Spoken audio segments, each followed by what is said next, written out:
Hello friends, welcome back to my channel. I hope आप सभी अच्छे होंगे। जैसा कि आप सभी जानते हैं, आपका सीटेट का नेक्स्ट जो सीटेट होने वाला है उसका नोटिफिकेशन आ चुका है। तो आपके 7 डेट से आपका जो एग्ज़ाम है 7 जुलाई में होने वाला है और आपके पास 2-3 मंथ्स हैं ओनली प्रिपरेशन के लिए, जो कि आपके फॉर्म भी जल्दी स्टार्ट हो चुके हैं फिल होने। तो आज मैं आपको सीडीपी की प्रैक्टिस क्वेश्चन कराऊंगी, जिसमें मैं कोशिश करूंगी कि आप लोग 30 आउट ऑफ 30 ठीक करके आए क्वेश्चंस। तो हम देखते हैं, मैं आज आपको पूरे 30 क्वेश्चंस की प्रैक्टिस कराऊंगी, ठीक है। तो जो भी मेरे चैनल पर फर्स्ट टाइम विजिट कर रहे हैं, चैनल को सब्सक्राइब कर लीजिए और बेल आइकन भी प्रेस कर लीजिएगा, क्योंकि बेल आइकन प्रेस करने से ये होगा कि आपको पता चलता रहेगा मेरी जितनी भी लेटेस्ट वीडियो हैं सबका नोटिफिकेशन। और मैं कोशिश करूँगी आपको मैं सभी सब्जेक्ट की प्रिपरेशन कराऊँ एमसीक्यूज से। प्रीवियस ईयर क्वेश्चंस भी हैं जिनमें, और न्यू क्वेश्चंस भी हैं जो नेक्स्ट एग्ज़ाम में बन सकते हैं। तो चलिए हम स्टार्ट करते हैं। फर्स्ट क्वेश्चन है हमारा, प्राथमिक स्तर पर एक शिक्षक में निम्न में से किसे सबसे महत्वपूर्ण विशेषता मानना चाहिए, जो कि एक टीचर के अंदर होनी चाहिए? धैर्य और दृढ़ता। नेक्स्ट ऑप्शन है शिक्षण पद्धतियों और विषयों के ज्ञान में दक्षता। ऑप्शन सी है अति मानक भाषा में पढ़ाने में दक्षता। ऑप्शन 4 है पढ़ाने की उत्सुकता। तो इसका क्या आंसर होगा?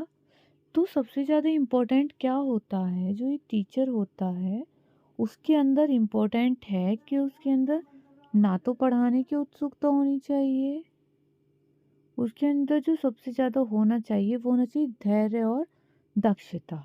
क्योंकि जब तक टीचर के अंदर धैर्य और दक्षता नहीं होगी, धैर्य और दृढ़ता नहीं होगी, तो टीचर बच्चे को अच्छे से पढ़ा नहीं पाएगा। तो पेशेंस होना बहुत ज़रूरी है टीचर के अंदर, ठीक है। ये सबसे बेस्ट ऑप्शन है, जो सबसे महत्वपूर्ण है एग्ज़ाम की पॉइंट ऑफ व्यू से, ठीक है। क्योंकि अगर टीचर के अंदर धैर्यता और दृढ़ता होगी तो वो जो बच्चे की जो भी प्रॉब्लम्स हैं, जो भी क्वेरी हैं, उनको वो हल कर पाएगा। अगर दृढ़ता और धैर्य नहीं होगा टीचर के अंदर तो वो बच्चों को संभाल ही नहीं पाएगा। ओके, तो चलिए अब हम नेक्स्ट क्वेश्चन देख लेते हैं। नेक्स्ट क्वेश्चन क्या है हमारा?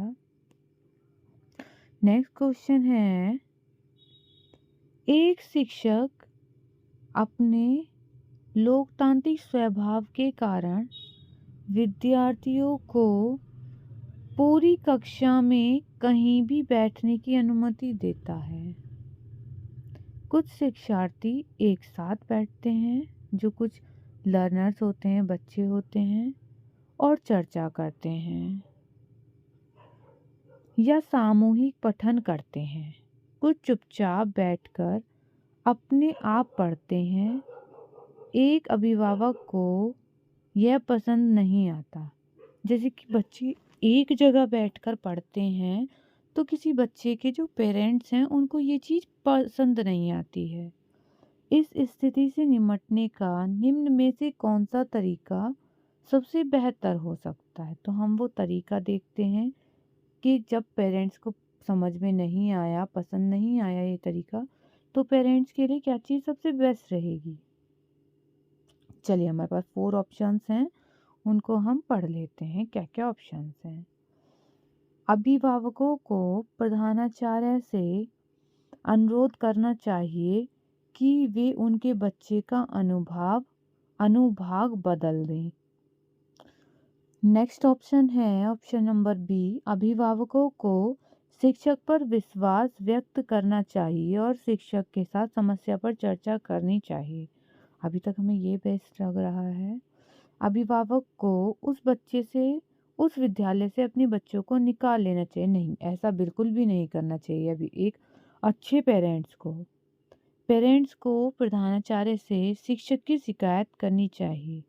नहीं, ये ज़रूरी नहीं है। उससे ज़्यादा हमारे पास जो बेस्ट ऑप्शन बन रहा है, वो बेस्ट ऑप्शन है हमारा, अभिभावक को शिक्षक पर विश्वास करना चाहिए और शिक्षक के साथ समस्या पर चर्चा करनी चाहिए। ठीक है? नेक्स्ट क्वेश्चन देख लेते हैं, क्वेश्चन नंबर 3। वह अवस्था जब बच्चा तार्किक रूप से वस्तुओं व घटनाओं के विषय में चिंतन प्रारंभ करता है। मतलब कि कोई भी घटना होती है, उसके बारे में बच्चा चिंतन या सोचना प्रारंभ कर देता है, या तार्किक रूप से किसी वस्तु के बारे में सोचता है, लॉजिकल थिंकिंग का। तो वो कौन सी है, देखते हैं। ऑप्शन है हमारा, नंबर 1 ऑप्शन है औपचारिक संक्रियात्मक अवस्था। नेक्स्ट है पूर्व संक्रियात्मक अवस्था। नेक्स्ट है मूर्त संक्रियात्मक अवस्था। और नेक्स्ट है संवेदी प्रेरक अवस्था। तो इसका जो आंसर होगा वो होगा मूर्त संक्रियात्मक अवस्था, जिसे लॉजिकल स्टेज भी बोल सकते हैं, जो कि 7 से 11 साल में आती है। 7 से 11 साल का जो बच्चा होता है वो लॉजिकल सोचने लग जाता है, तार्किक रूप से सोचने लगता है। इस अवस्था में बच्चा जो होता है, जो कोई वस्तु है उसके बारे में आइडियाज लगा लेता है। ठीक है, बच्चे को क्रमवार रखना आ जाता है, और बच्चा जो वस्तु सामने भी नहीं है उसके लिए लॉजिक लगा सकता है। तो इसका ऑप्शन हो जाता है, आंसर है इसका मूर्त संक्रियात्मक अवस्था। नेक्स्ट क्वेश्चन देखते हैं, हमारा नेक्स्ट क्वेश्चन क्या है। क्वेश्चन नंबर 4 है, मन का मानचित्रण संबंधित है। ऑप्शन है हमारे साहसिक कार्यों की क्रिया योजना से। नेक्स्ट है मन का चित्र बनाने से। नेक्स्ट ऑप्शन है मन की क्रियाशीलता पर अनुसंधान से। और नेक्स्ट ऑप्शन है बोध या समझ बढ़ाने की तकनीक से। तो हमारा जो इसका बेस्ट आंसर होगा वो हमारा आंसर हो जाता है मन की क्रियाशीलता पर अनुसंधान से। ठीक है, अर्थात मतलब कि किसी काम को करने से पहले उसकी एक अपने माइंड में एक मैपिंग कर लेना, मानचित्र या फिर रूपरेखा बना लेना, उसे बोलते हैं मन का मानचित्रण। ओके, चलिए अब हम नेक्स्ट क्वेश्चन देख लेते हैं। नेक्स्ट क्वेश्चन क्या है हमारा, क्वेश्चन नंबर 5। क्वेश्चन नंबर 5 है,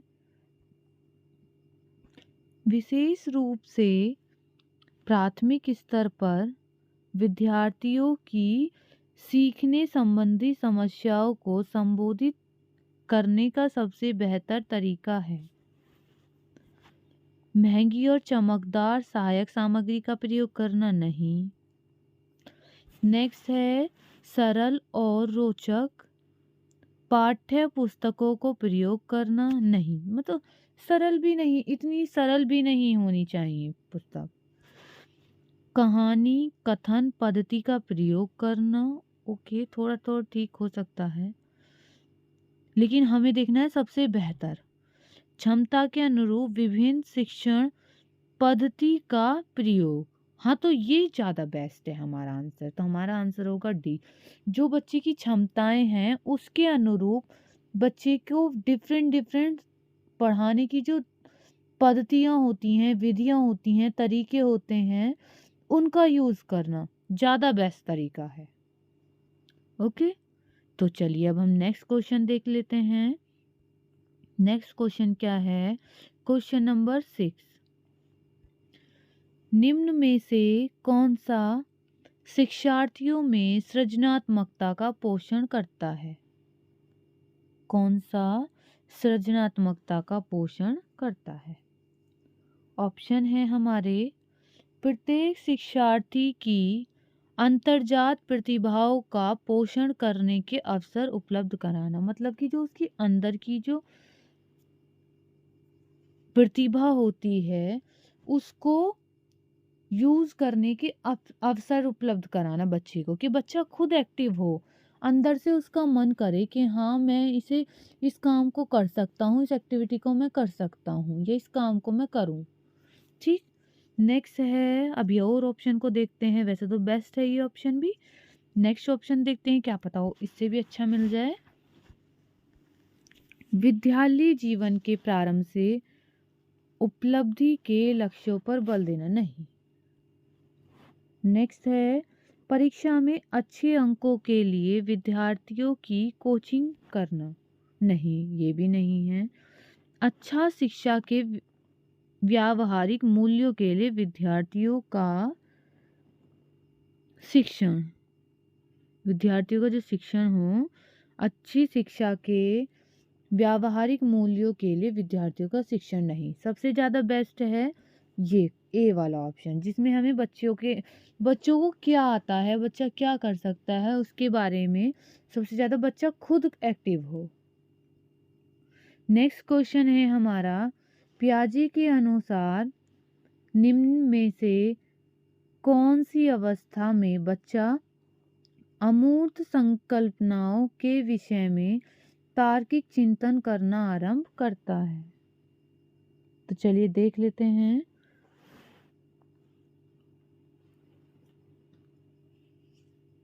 ऑप्शन है हमारे, औपचारिक संक्रियात्मक अवस्था जो कि 12+ होती है, 12+। नेक्स्ट है संवेदी प्रेरक। नेक्स्ट है पूर्व संक्रियात्मक अवस्था, और नेक्स्ट है मूर्त संक्रियात्मक अवस्था। तो इसका जो आंसर है, जिसमें बच्चा अमूर्त संकल्पनाएं करने लगता है, वो कौन सी स्टेज है? वो है 12 से ऊपर की, जिसमें बच्चे को वस्तु ना दिखे तो वो बता सकता है। ठीक है, चलिए अब हम नेक्स्ट क्वेश्चन देख लेते हैं। नेक्स्ट क्वेश्चन क्या है हमारा? नेक्स्ट क्वेश्चन है, सीखना समृद्ध हो सकता है यदि, जो सीखना होता है वो समृद्ध हो सकता है यदि कक्षा में अधिक से अधिक शिक्षण सामग्री का प्रयोग किया जाए। नेक्स्ट है, शिक्षक विभिन्न प्रकार के व्याख्यान और स्पष्टीकरण का प्रयोग करे। ठीक तो है, लेकिन सबसे बेस्ट क्या होगा? कक्षा में आवधिक परीक्षाओं पर अपेक्षित ध्यान दिया जाए, नहीं परीक्षाओं पर तो ध्यान नहीं देना होता, अधिक से अधिक सामग्री का यूज भी नहीं होता। नेक्स्ट है, वास्तविक दुनिया से उदाहरणों को कक्षा में लाया जाए जिसमें विद्यार्थी एक दूसरे से अंतः क्रिया करें और शिक्षक उस प्रक्रिया को सुगम बनाए। तो ये सबसे ज़्यादा बेस्ट ऑप्शन हो जाता है हमारा अब तक का, क्योंकि जो अगर हम अपनी डेली लाइफ से जोड़ करके अगर किसी एग्ज़ाम्पल को लेते हैं, वो ज़्यादा बेस्ट होता है, जिससे कि बच्चे उसको अपनी डेली लाइफ से कनेक्ट करेंगे और अच्छे से कोई भी डेफिनेशन है, कोई भी चीज़ है, उसको अच्छे से समझ पाएंगे। तो इसका आंसर हो जाता है डी। चलिए अब हम नेक्स्ट क्वेश्चन देख लेते हैं। नेक्स्ट क्वेश्चन है हमारा 9, निम्न में से कौन से कथन को सीखने की प्रक्रिया की विशेषता नहीं मानना चाहिए? देख लेते हैं कौन कौन से ऑप्शंस हैं। नंबर 1 है, सीखना एक व्यापक प्रक्रिया है। नेक्स्ट ऑप्शन है, सीखना लक्ष्योन्मुखी होता है। नेक्स्ट है, अधिगमन भी सीखने की प्रक्रिया है। और नेक्स्ट ऑप्शन है शैक्षिक संस्थान ही एकमात्र स्थान है जहां अधिगम प्राप्त होता है। तो हमारा क्या आंसर हो जाता है, इसमें नहीं बताना है, सीखने की प्रक्रिया की विशेषता नहीं है। ये कह रहा है शैक्षिक स्थान मतलब कि स्कूल ही या फिर पढ़ने की जो जगह है वही एकमात्र स्थान है जहाँ से हमको सीख सकते हैं। तो ऐसा तो नहीं है, हम स्कूल से सीखते हैं, कुछ अपने घर से सीखते हैं, कुछ अपने आस पड़ोस से सीखते हैं, कुछ मार्केट से सीखते हैं, हम मार्केट में जाते हैं, कुछ मंदिर से सीखते हैं, कुछ अपने दोस्तों से सीखते हैं। तो इसलिए ये आंसर हमारा राइट होता है, क्योंकि इसमें रॉन्ग पूछा गया है, तो राइट ही वाला आंसर है। तो चलिए अब हम नेक्स्ट क्वेश्चन देख लेते हैं। नेक्स्ट क्वेश्चन क्या है, क्वेश्चन नंबर 10। नेक्स्ट क्वेश्चन देख लेते हैं। क्वेश्चन है हमारा 5वीं कक्षा के दृष्टिबाधित विद्यार्थी, जो क्लास 5th है उसके दृष्टिबाधित जो विद्यार्थी होते हैं उनके बारे में है। तो चलिए देखते हैं।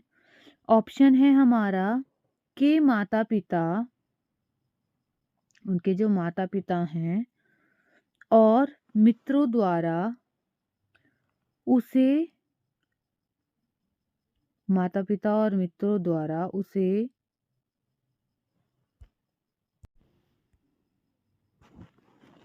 दैनिक कार्यों को करने में सहायता की जानी चाहिए। नेक्स्ट ऑप्शन है के साथ कक्षा में सामान्य रूप से व्यवहार किया जाना चाहिए और श्रव्य सीढ़ी के माध्यम से सहायता उपलब्ध कराई जानी चाहिए। नेक्स्ट है के साथ कक्षा में विशेष व्यवहार किया जाना चाहिए नहीं। अगर विशेष व्यवहार करेंगे, डिफरेंट व्यवहार करेंगे तो बच्चे को वो अच्छा नहीं लगेगा और ठीक भी नहीं है।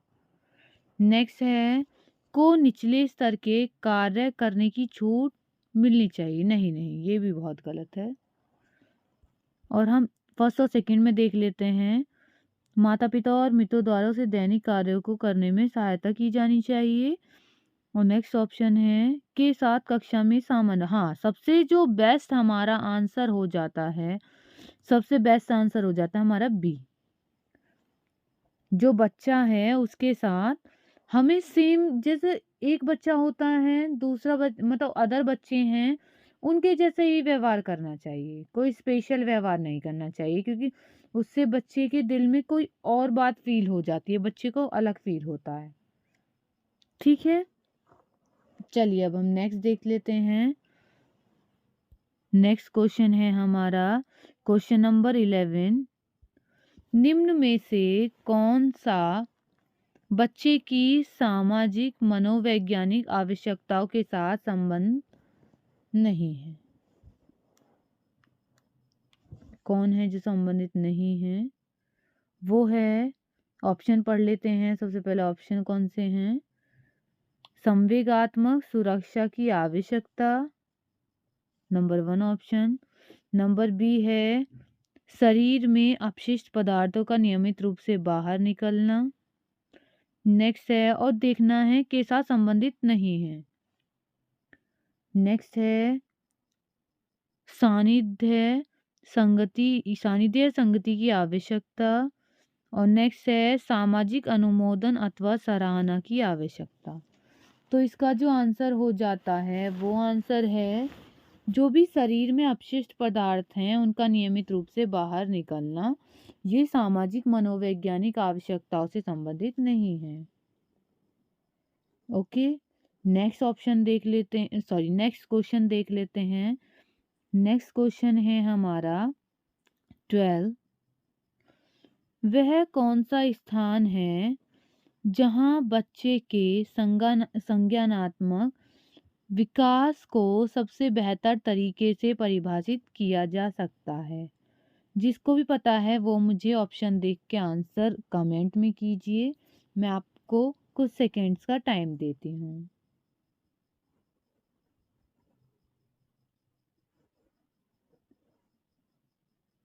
तो चलिए, जिसने आंसर दे दिया ठीक है, जिसने आंसर नहीं दिया है मैं बता देती हूँ। विद्यालय, पहले ऑप्शन पढ़ लेते हैं। विद्यालय एवं कक्षा पर्यावरण, नेक्स्ट है सभागार, नेक्स्ट है घर, और नेक्स्ट है खेल का मैदान। तो वो कौन सा सबसे बेहतर तरीके से परिभाषित करता है जहाँ पर बच्चों का संज्ञानात्मक विकास होता है? तो वो हो जाता है हमारा कक्षा एवं विद्यालय पर्यावरण।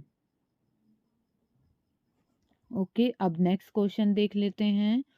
नेक्स्ट क्वेश्चन क्या है हमारा? नेक्स्ट है डैश को एक अभिप्रेरित शिक्षण का संकेतक माना जाता है, किसको? ऑप्शन पढ़ लेते हैं। ऑप्शन है शिक्षक द्वारा दिया गया उपचारात्मक कार्य, नेक्स्ट है विद्यार्थियों द्वारा प्रश्न पूछना,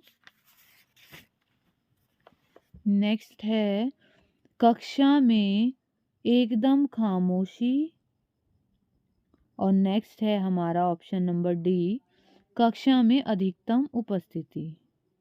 तो जो सबसे बेस्ट ऑप्शन हो जाएगा हमारा, वो हो जाता है कक्षा में नहीं, विद्यार्थी जो क्वेश्चंस पूछते हैं वो सबसे बेस्ट है।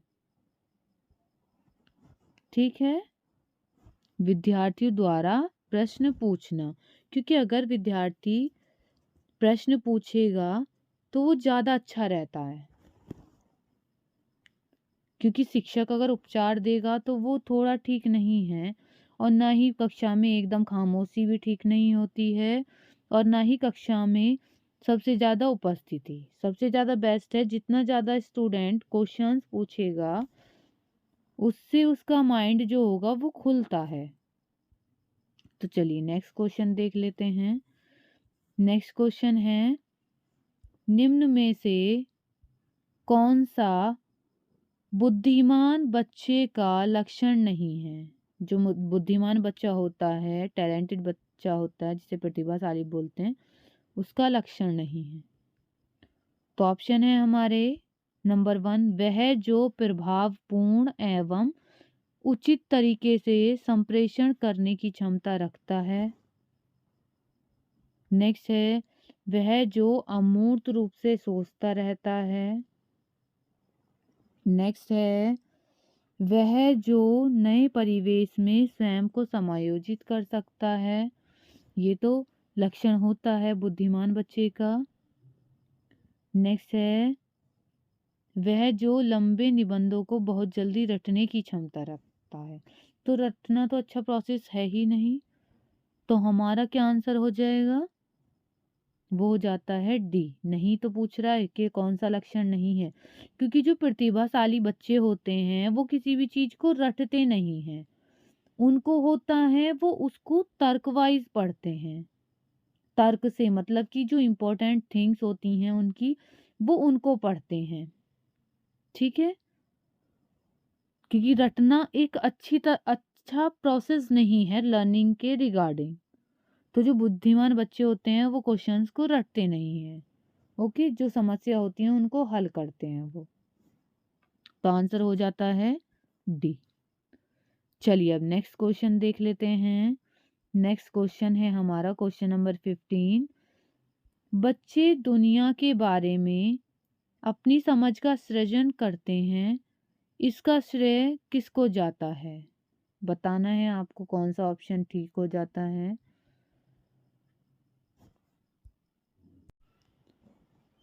ऑप्शन देख लेते हैं।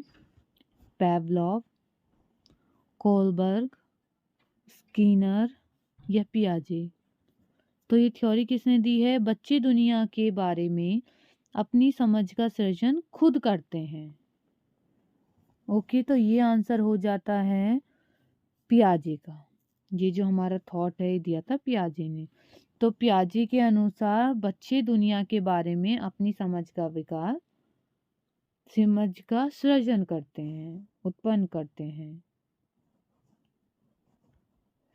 अब नेक्स्ट क्वेश्चन देख लेते हैं। नेक्स्ट क्वेश्चन क्या है हमारा?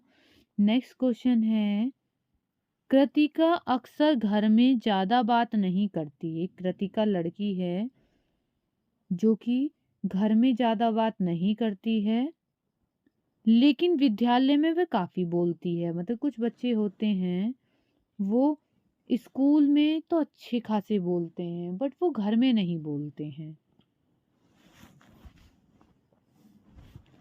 तो उनका क्या प्रोसेस है? यह दर्शाता है कि, अब इसमें हम देखते हैं ये क्या दर्शाता है कि कृतिका क्यों घर में कम बोलती है और क्यों वो स्कूल में ज़्यादा बोलती है। तो ऐसे कुछ बच्चे भी होते हैं जो कि घर में तो बिल्कुल भी नहीं बोलते हैं, बट स्कूल में क्या होता है, उनके फ्रेंड मिल जाते हैं जैसे ही, तो बोलना स्टार्ट कर देते हैं। शायद आप में से भी कोई ना कोई बच्चा ऐसा होगा जो कि घर पे बिल्कुल नहीं बोलता होगा, जिसे बोल देते हैं भीगी बिल्ली बन जाते हैं घर जाके, वो वाला। तो चलिए ऑप्शन देख लेते हैं, ये तो मजाक की बात थी। चलिए, ऑप्शन है, शिक्षकों की मांग होती है कि बच्चे विद्यालय में खूब बात करें। अच्छा जी, चलिए आगे देख लेते हैं। कृतिका को अपना घर बिल्कुल पसंद नहीं है। नहीं, ऐसा भी नहीं हो सकता, घर तो पसंद होते हैं, बट हो सकता है घर का एटमॉस्फेयर ऐसा ना हो। तो नेक्स्ट ऑप्शन देख लेते हैं, उसके विचारों को विद्यालय में मान्यता मिलती है। हाँ, ये ऑप्शन अच्छा हो सकता है कि उसके जो थॉट्स हैं उनको, जो बच्चा बोलता है वो उस चीज़ को विद्यालय में सुना जाता हो, उसको प्राथमिकता दी जाती हो या मान्यता दी जाती हो। विद्यालय हर समय बच्चे को खूब बात करने का अवसर देता है।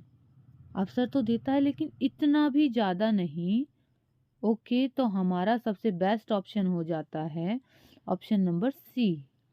उसके विचारों को विद्यालय में मान्यता मिलती है। जहाँ पर मान्यता ज़्यादा मिलती है विचारों को, वहीं पर प्रमोट किया जाता है बच्चे को, और बच्चा भी वहीं पर पसंद करेगा कि हाँ, मेरे बारे में मेरी बातें सुनी जा रही हैं तो मैं बोलूँ। चलिए अब हम नेक्स्ट क्वेश्चन देख लेते हैं। हमारा नेक्स्ट क्वेश्चन क्या है? क्वेश्चन नंबर हो जाता है 17। चलिए, एक शिक्षक को अपने विद्यार्थियों की क्षमताओं को समझने का प्रयास करना चाहिए। एक जो टीचर है उसको अपने जो विद्यालय हैं उसकी क्षमताओं को समझने का प्रयास करना चाहिए। निम्न में से कौन सा क्षेत्र इस उद्देश्य के साथ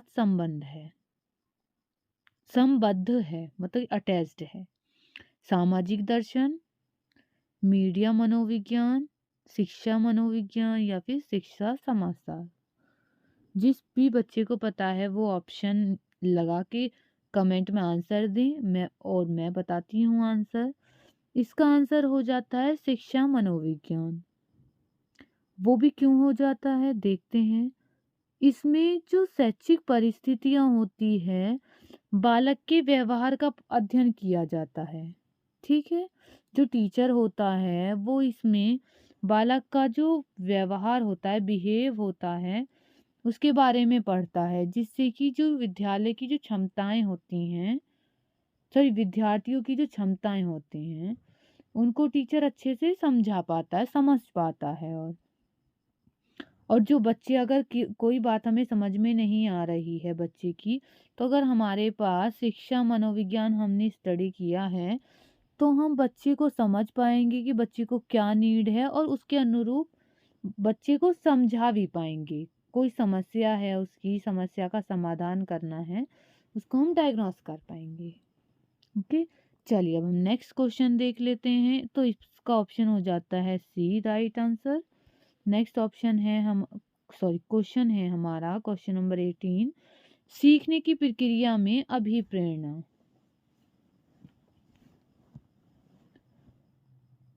ऑप्शन है, पिछले सीखे हुए को नए अधिगम से अलग करती है। नेक्स्ट ऑप्शन है, शिक्षार्थियों को एक दिशा में सोचने के योग्य बनाती है।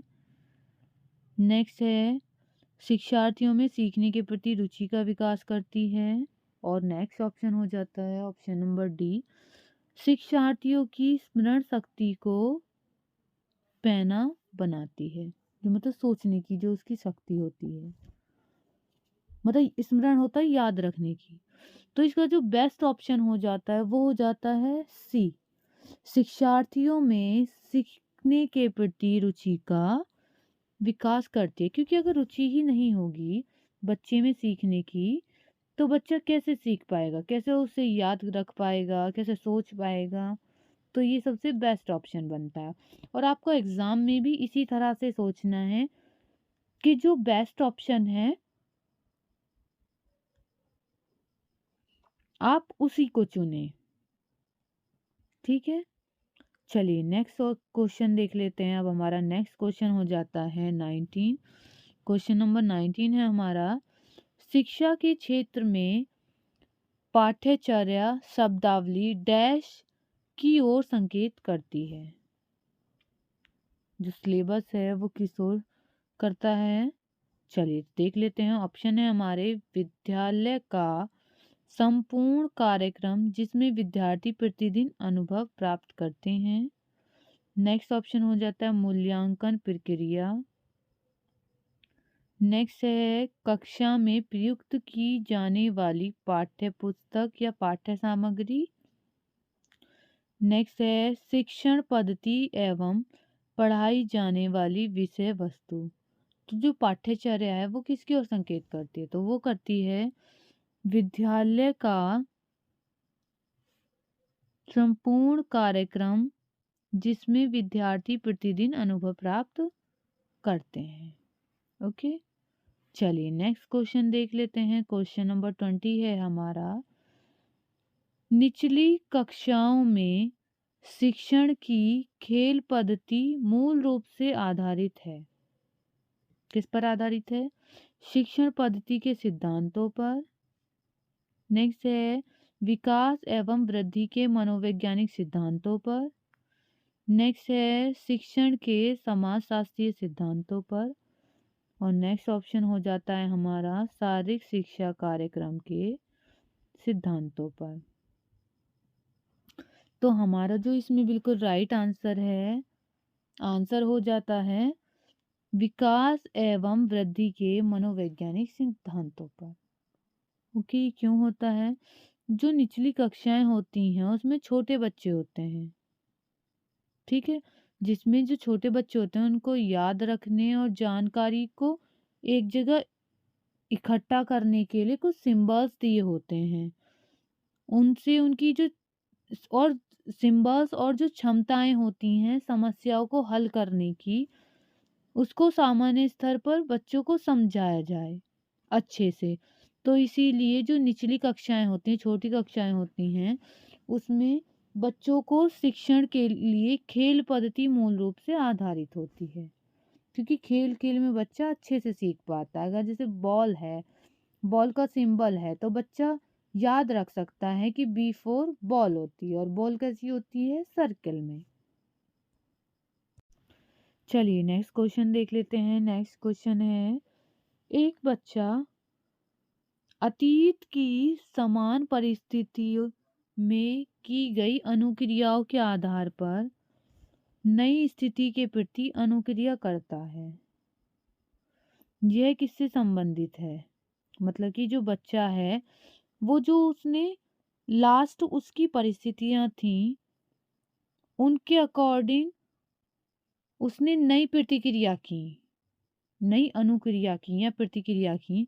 तो ये किससे संबंधित होता है, कौन सा इसका नियम है कि बच्चा मतलब पीछे जो सीख के आया है उसके अनुरूप उसने नई स्थिति में, मतलब नई जगह पर जाके उसने कोई क्रिया की है, मतलब एक पुरानी क्रिया में मॉडिफिकेशन किया है। तो इसे क्या इसे सीखने का प्रभाव नियम बोलते हैं, क्या इसे सीखने की प्रक्रिया का अभिवृत्ति नियम बोलते हैं, क्या इसे सीखने का तत्परता नियम बोलते हैं, या फिर इसे सीखने का सादृश्यता नियम बोलते हैं। तो हम इसे बोल सकते हैं, इसमें बेस्ट ऑप्शन बनता है, हमारा आंसर है सीखने का सादृश्यता नियम। मतलब कि इसमें क्या होता है, बच्चा जो उसकी पुरानी चीज़ें थी उनसे सीख के कुछ उसमें मॉडिफिकेशन करके नई तरह से उसको मॉडिफाई किया और उसे प्रस्तुत किया। वो होता है सीखने का सादृश्यता नियम। जैसे कि हमारे पास जो लास्ट एक्सपीरियंस था, उसको हमने आगे यूज़ किया नई टाइम पर। ओके, चलिए नेक्स्ट क्वेश्चन देख लेते हैं। क्वेश्चन नंबर 22, प्रतिभाशाली होने का संकेत नहीं है। कौन सा ऑप्शन है जिससे पता चलेगा कि प्रतिभाशाली नहीं है? ऑप्शन नंबर 1 है दूसरे के साथ झगड़ना। नेक्स्ट है अभिव्यक्ति में नवीनता। नेक्स्ट है जिज्ञासा। और नेक्स्ट है सृजनात्मक विचार। तो इसका जो ऑप्शन है जिससे पता चलेगा कि बच्चा प्रतिभाशाली नहीं है, एक्टिव नहीं है, अच्छा नहीं है, वो है दूसरों के साथ झगड़ना। ठीक है, चलिए नेक्स्ट क्वेश्चन देख लेते हैं। अब हमारा क्वेश्चन नंबर हो जाता है 23। टोटल मैं आज आपको प्रैक्टिस कराऊंगी 30 क्वेश्चंस की। आप मुझे लास्ट में कमेंट करके बताइएगा आपके कितने क्वेश्चंस ठीक हुए हैं, जिससे कि नेक्स्ट जब मैं आपके प्रैक्टिस सेट लेकर आऊंगी तब आप अच्छे से प्रिपेयर्ड होके आएँ। चलिए तो देख लेते हैं। क्वेश्चन है 23, विशेष आवश्यकताओं वाले बच्चों को शिक्षा उपलब्ध कराई जानी चाहिए। मतलब कि जिन स्पेशल जो बच्चे होते हैं उनको विशेष विद्यालयों में विशेष बच्चों के लिए विकसित पद्धतियाँ द्वारा। अच्छा जी, नेक्स्ट क्वेश्चन ऑप्शन देख लेते हैं। विशेष विद्यालयों में शिक्षकों द्वारा। और नेक्स्ट ऑप्शन है अन्य समान बच्चों के साथ। तो हमें इस तरह के जो बच्चे होते हैं जिन्हें एक्स्ट्रा चीज़ों की ज़रूरत होती है, एक्स्ट्रा सामग्री की या एक्स्ट्रा एफर्ट्स की, तो उन बच्चों को हमें सबसे बेस्ट ऑप्शन है अन्य सामान्य बच्चों के साथ ही पढ़ाना चाहिए।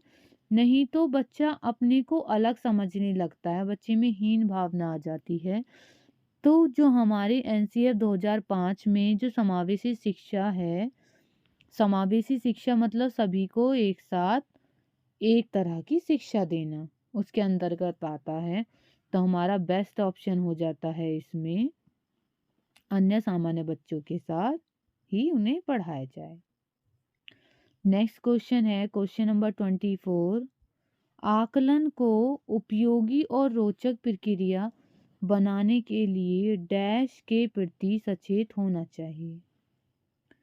ऑप्शन है नंबर 1 ऑप्शन है हमारा विद्यार्थियों को बुद्धिमान या औसत शिक्षार्थी की उपाधि देना। ओके, नेक्स्ट ऑप्शन है शैक्षिक और सह शैक्षिक क्षेत्रों में विद्यार्थी के सीखने के बारे में जानकारी करने के लिए विविध तरीकों को प्रयोग करना। नेक्स्ट ऑप्शन है प्रतिपुष्टि या फीडबैक देने के लिए तकनीकी भाग का प्रयोग करना। और नेक्स्ट ऑप्शन हो जाता है हमारा अलग अलग विद्यार्थियों में तुलना करना। और इसका जो बेस्ट ऑप्शन होता है हमारा आंसर है बी, शैक्षिक और सह शैक्षिक क्षेत्रों में विद्यार्थियों के सीखने के बारे में जानकारी प्राप्त करने के लिए विविध तरीकों को प्रयोग करना। ये हो जाता है बेस्ट ऑप्शन। चलिए अब हम नेक्स्ट क्वेश्चन देख लेते हैं। क्वेश्चन नंबर 25, डिसलेक्सिया किसे कहते हैं? लक्ष्य मीन्स पढ़ना। ठीक है, गणितीय विकास तो कुछ होता ही नहीं है, ये कोई सा लेक्सिया है ही नहीं। व्यवहार संबंधी विकास, ये विकास गलत है, विकार होता है। पठन विकार या फिर मानसिक विकार। तो जो लेक्सिया होता है आप इसको लक्ष्य से याद रखेंगे। इसका मीन्स होता है लक्ष्य माने पढ़ना, लक्ष्य को लिखा जाता है और इसे पढ़ा जाता है। ठीक है, तो इसमें जो विकार होता है डिसलेक्सिया में पठन विकार। नेक्स्ट क्वेश्चन है हमारा, बच्चों की सीखने की प्रक्रिया में माता पिता को भूमिका निभानी चाहिए। जो बच्चे हैं उनको सिखाने के लिए जो माता पिता हैं, पेरेंट्स हैं, उनको कैसी भूमिका निभानी चाहिए, हम वो देख लेते हैं। अग्रोन्मुखी मतलब आगे बढ़कर, सहानुभूतिपूर्ण, तटस्थ या नकारात्मक। जो सबसे बेस्ट ऑप्शन हो जाता है वो होता है अग्रोन्मुखी, मतलब आगे बढ़ चढ़कर, जैसे बोल देते हैं ना, बढ़ चढ़कर पार्टिसिपेट करना चाहिए। तो इसी तरह से पेरेंट्स को बच्चों को कोई चीज़ सीखने के लिए, जब बच्चे अगर पढ़ रहे हैं तो पेरेंट्स को ये ध्यान रखना चाहिए, बच्चे अगर कभी हताश भी हो जाते हैं तो पेरेंट्स को समझाना चाहिए, नहीं बेटा, बच्चों आप लोग कर सकते हैं। तो बच्चों के साथ, बच्चों से आगे रहकर पेरेंट्स को अपनी भूमिका निभानी चाहिए बच्चों के सीखने में। नेक्स्ट क्वेश्चन देख लेते हैं, क्वेश्चन नंबर 27। विकास कभी न समाप्त होने वाली प्रक्रिया है। यह विचार किससे संबंधित है? निरंतरता का सिद्धांत। नेक्स्ट ऑप्शन है एकीकरण का सिद्धांत। नेक्स्ट है अंतःक्रिया का सिद्धांत। और लास्ट ऑप्शन हो जाता है अंतः संबंध का सिद्धांत। तो इसमें जो हमारा आंसर हो जाता है, जो विकास कभी भी ना समाप्त होने वाली प्रक्रिया है, ये हो जाता है ए, निरंतरता का सिद्धांत। आप नाम से ही समझ रहे होंगे कि इसका आंसर क्या हो जाएगा, निरंतरता का सिद्धांत। अब हम नेक्स्ट क्वेश्चन देख लेते हैं, क्वेश्चन नंबर 28। क्वेश्चन है, सीखने के अंतःदृष्टि सिद्धांत की सबको किसने बढ़ावा दिया? जो सीखने का अंतःदृष्टि सिद्धांत है, ऑप्शन है हमारे, ऑप्शन नंबर 1 पेवलोव, नेक्स्ट है जीन पियाजे, नेक्स्ट ऑप्शन है वाइगोस्की और नेक्स्ट है गेस्टाल्ट सिद्धांतवादी। तो इसका जो हमारा आंसर हो जाता है, आंसर है हमारा गेस्टाल्ट सिद्धांतवादी। ओके, चलिए अब हम नेक्स्ट क्वेश्चन देख लेते हैं, क्वेश्चन नंबर 29। निम्नलिखित में से किस अवस्था में बच्चे अपने समवयस्क समूह के सक्रिय सदस्य हो जाते हैं? ऑप्शन है हमारा प्रौढ़ावस्था, नेक्स्ट है पूर्व बाल्यावस्था, बाल्यावस्था या फिर किशोरावस्था। तो हमारा इसमें आंसर हो जाता है डी। तो किशोरावस्था में बच्चे अपने समवयस्क के सक्रिय सदस्य हो जाते हैं। नेक्स्ट क्वेश्चन है क्वेश्चन नंबर 30। ये आपके लिए होमवर्क है, ठीक है। आप इसका आंसर कमेंट में बताइएगा कि इसका क्या आंसर है, जिससे कि मैं जान पाऊंगी आप कितना पढ़ चुके हैं, ठीक है। और वीडियो अच्छी लगी है तो लाइक कीजिए, कमेंट कीजिएगा। चैनल पर फर्स्ट टाइम विजिट करें तो चैनल को सब्सक्राइब कर दीजिएगा। And thank you for watching.